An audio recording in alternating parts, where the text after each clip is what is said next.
प्रिय माताओं और बहनों नमस्कार। स्वागत है आपका हमारे चैनल भक्ति की बात में। आज हम आपके लिए लेकर आए हैं जीव पुत्री का व्रत की कथा। एक समय जब भगवान कृष्ण द्वारकापुरी में निवास करते थे, उस समय एक ब्राह्मण भी द्वारका में रहता था। उसके साथ पुत्र काल के काल में बचपन में जा चुके थे। इस दशा को देखकर वह ब्राह्मण बहुत दुखी था।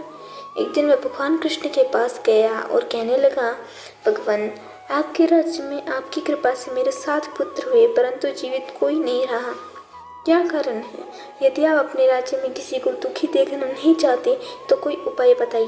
भगवान बोले, हे ब्राह्मण सुनो, इस बार तुम्हारे जो पुत्र होगा उसकी उम्र 3 वर्ष की है। उसकी उम्र बढ़ाने के लिए तुम भगवान सूर्य नारायण की पूजा हेतु होने वाले पुत्र जीव व्रत को धारण करो।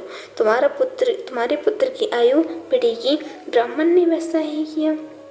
जब वह सपरिवार हाथ जोड़ और खड़े होकर इस प्रकार विनती ही कर ही रहा था कि सूर्यदेव विनती सुनो, पाऊं दुख अपार, उम्र बढ़ाओ पुत्र की, कहता बारंबार।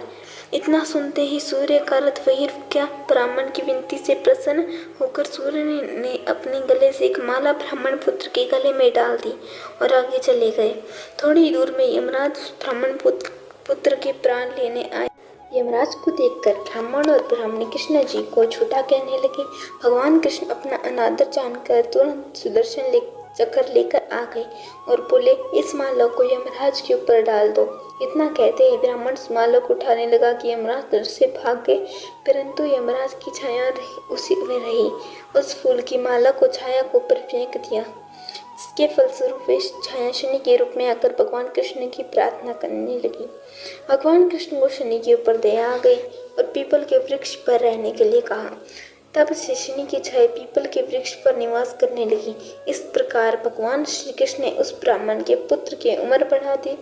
इसलिए भगवान, जिस तरह उस ब्राह्मण के लड़के की उम्र बढ़ाई है, उसी तरह सबकी उम्र बढ़ाना, हमारी उम्र बढ़ाना, कहते सुनते और सबकी उम्र बढ़ाना। बोलो कृष्ण भगवान की जय।